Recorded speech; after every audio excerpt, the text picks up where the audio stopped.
Avvallık Suara Butsatvanın ustazı kim o?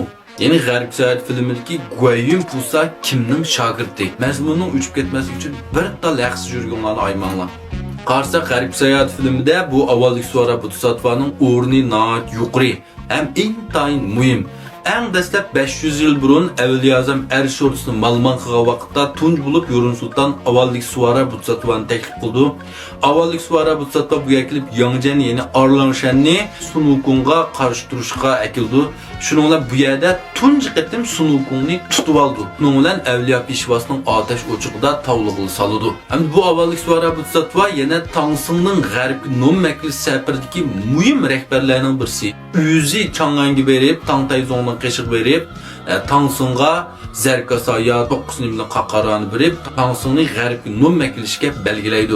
Yeni Sunukun Jinyuan daşının yeni Jinyuan'zının ademgen meyusini ürvetip veyran qıvatkendimu Eriş ziminde hiç kim bunu esli keltiremaydı. Fakat meş Avvallık Suara Butsatva yüz verip seyir karamitlen bu derexini qaytı tırıldırıp durdu. Yine Lingshan'daki yeni xisletler tağıtkı orunu qarsak mı Amitabh Buddha'nın yeni la bu olturdu. Şundak mı? Undaqda bundak yuquru mertebe hürmet ige seyir karamet ige bu Avvallık Suara Butsatvanın ustazı zadi kimdi? Meni güvenci qovlayıp məzmunun davamını anlanlar. Hatırlay qarsak, eser qarsak mı Avvallık Suara Butsatva Buddha dini kirişten burun bu Davjavdı dini, tarikatçılar dini. Film qarsak mı Avvallık Suara Butsatvanın bazı qoralları, bazı adetleri qarsak Davjavının puraqları enniq çıkıp durdu.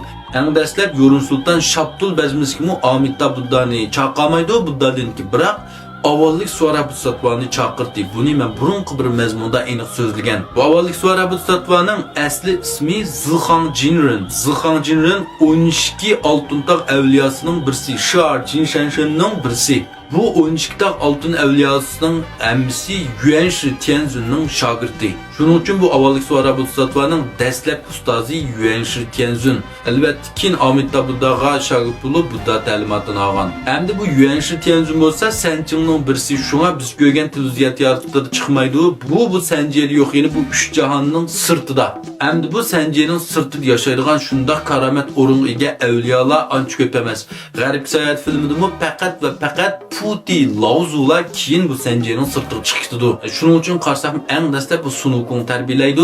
Sunukun ketkendiğin kin bu Puti Laozula'nın ismimi, cismimi çıkmaydı.